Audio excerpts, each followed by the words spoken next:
Ladies and gentlemen, my son, a philosopher, journalist, human rights defender, and anti-militarist in conviction, should be here instead of me.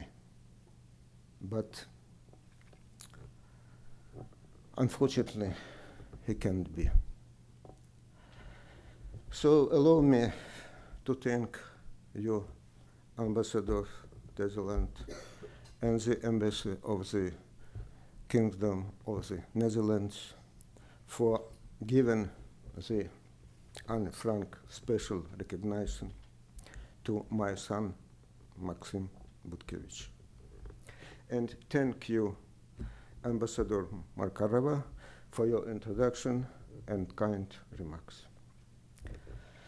When, as you said, Maksym was just 13 years old, he organized a school committee to help students protest against the authoritarian Kuchma power known in Ukraine as Revolution on Granite. This laid the groundwork for his future activities. In 2000, Maksym was an international TV journalist during the United States presidential election. He later worked for the BBC World Service in London, where he gained an increasing interest in economic globalization and migration processes. To obtain more knowledge in these spheres, he entered Sussex University, where he received his master's degree in social anthropology. Following the Orange Revolution, as said Ambassador Makarova, in Ukraine, he decided to return to Ukraine in order to promote democratic changes. For a period, he worked as an international TV journalist, but later devoted himself entirely to human rights activities and helping refugees. He is the co-founder of public radio, Громадське Radio, and his human rights organization, Zmina, which means change. He also created the project No Borders, which is still ongoing. He also worked hard on the implementation of the public health project in Ukraine, in which considerable attention was paid to human rights. Additionally, the carry out of large education work for journalists and law enforcement agencies. He entered the public council under the Ministry of Internal Affairs, and he works in the Office of the United Nations High Commission for Refugees in the Ukraine and Belarus and Russia region. As media expert, he paid special attention to combating hate speech. To that end, he also gave lectures and conducted seminars with journalists in various cities in Ukraine and in other countries as well. During his human rights activities, he helped hundreds of people escape from political, religious, xenophobic persecution in their countries, Russia, Belarus, Central Asia, and Africa.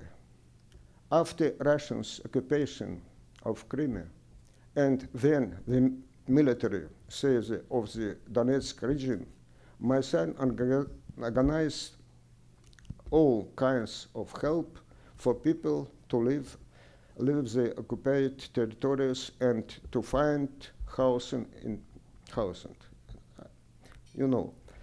In fact, he created a fund to help temporarily displaced people, in particular with legal and material assistance.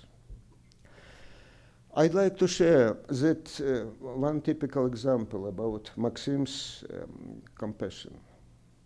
At a pro-Ukrainian rally in 2014 in Russian-occupied Donetsk, one journalist was severely beaten and thrown into a basement.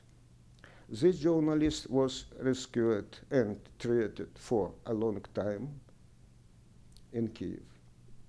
But then it was difficult for him to find housing for his family, which included, except for him, his wife and 9-year-old son. So Maksym took them to live in its own department. They lived with him for 2 years. Everything is okay with them now, and the boy has grown up and graduated from school. In 2018, Maksym was cased against Russia in European Strasbourg Human Rights Court. The case was called Butkevych against Russia. Knowing that my son has helped hundreds of people to escape persecution during the previous years, this European court's decision caused a lot of anger and desire to revenge by the Federal Security Service of Russia, which in the past was named as KGB. The son's name has long been entered into their database. Putin's Russia launched a large-scale military war against Ukraine on February 24, 2022. Numerous rockets and bombs fell on Ukrainian peaceful cities, towns, and villages. We are dealing with a Russian wild aggressor which can only be stopped by weapons. That is why my son immediately stood up for the defense of his motherland, for the defense of those rights and democratic freedoms which Russian evil is trying to destroy. While in the ranks of the Armed Forces of Ukraine, my son gave an interview by telephone, pointed out the huge challenge which will face us after the victory, and they highlighted the priority of observing human rights and freedoms. Here is a quote from his interview. It is important not only to liberate the entire territory of Ukraine, but it's also about what we will be like when we liberate the entire territory of our state. What is trauma, tragedy, misfortune? It makes people cruel. I hope it will not make us so cruel that we put human rights on the second or third agenda. We wage war precisely for this, in order to values on which we stand, which differentiate us from the aggressor. And another relevant phrase from the same interview.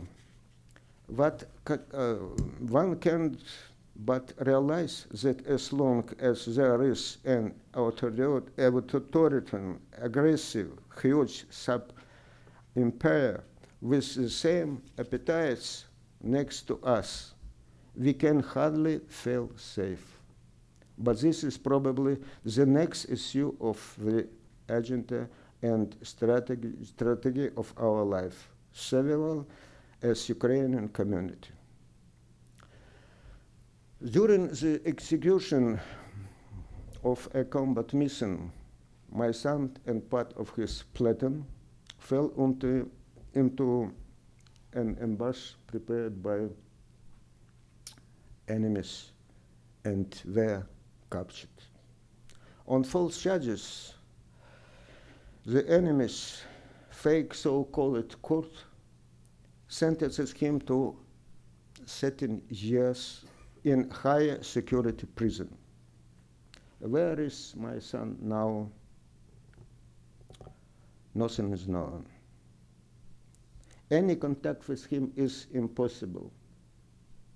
Russia is ignoring the Geneva Convention on the Treatment of Prisoners of War. No matter what, I really hope that my son will be included in the exchange prisoners of war list, and Russia will not hinder his exchange. My wife and I are not very young anymore. So I would like to want for that moment to be able to hug my son. Unfortunately, the story of Anne Frank is repeated in our time. And it is terrible that humanity has allegedly forgotten or not fully realized the scale of an evil and tragedy for people which fascism brings with it. Anne Frank diaries reminds us of this. The story of Anne Frank in the Ukrainian version we are living out has some similarities about often different tragic consequences. This is children during shelling and bombings. This is a forcible removal of children from occupied cities to Russia, children who were forcibly separated from their parents. One of the widely known stories is the story of 15-year-old Alona Zagreba. She, like Anna Frank, wrote a diary, but it was a video diary. After the capture of the city of Donetsk by Russian occupiers, her family fled from Russian aggression in Mariupol. 15-year-old Alona Zagreba made daily videos of all the horrors that she and the residents of Mariupol experienced during the bombing and shelling of the city by Russian fascists for 14 days. Her family was lucky enough to leave the city after 14 days. And so, unlike Anne Frank, she survived. There comes a time in life when everyone of that should make a choice in his life, so that the bell does not toll for each of us. As Maksym's father, I am here instead of my son, but he remains continuously in my thoughts. So I think about him every time. I want to thank once again the Embassy of the Kingdom of the Netherlands and Advisory Committee for the proper evaluation of my son's human rights activities. And thank you all for your consent, for your support in our common fight against global evil. Thank you.